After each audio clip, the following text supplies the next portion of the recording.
Hey Saber fans, Mark here again. I want to talk a little bit about a subject that keeps popping up, and that is that I might have a little insight on anyway, and that is the rattling LED in your Prodigal Son.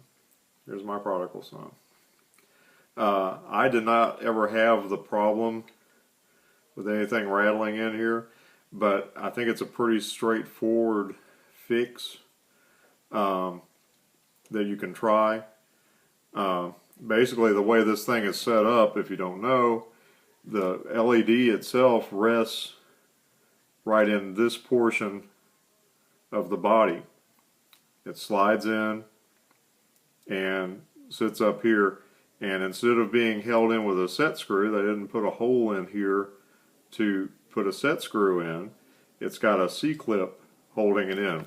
A C-clip is basically like what holds the speaker grills in the average pommel.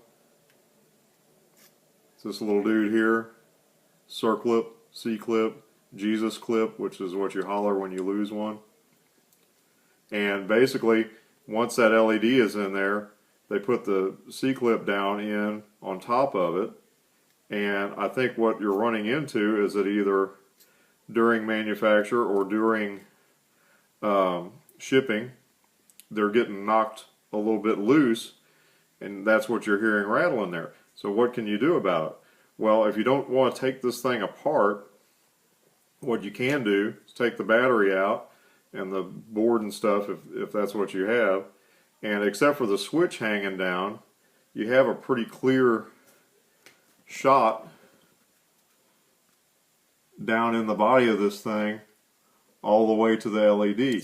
If you look down in it, you know, get you a little flashlight or a bore light or something. If you look down in it, you can see that there's a C-clip. Actually, on this particular one, there's two C-clips down there holding this LED against the front of this thing.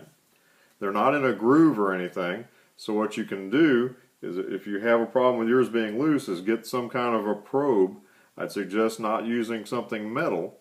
It's got to be something that'll go past the switch and stuff in here, and you can push it down and just bang it against those C-clips and maybe push them all forward a little bit. This is a little piece of hardwood. You could use like the little black plastic probe that comes with soldering irons. You know, anything that's going to go past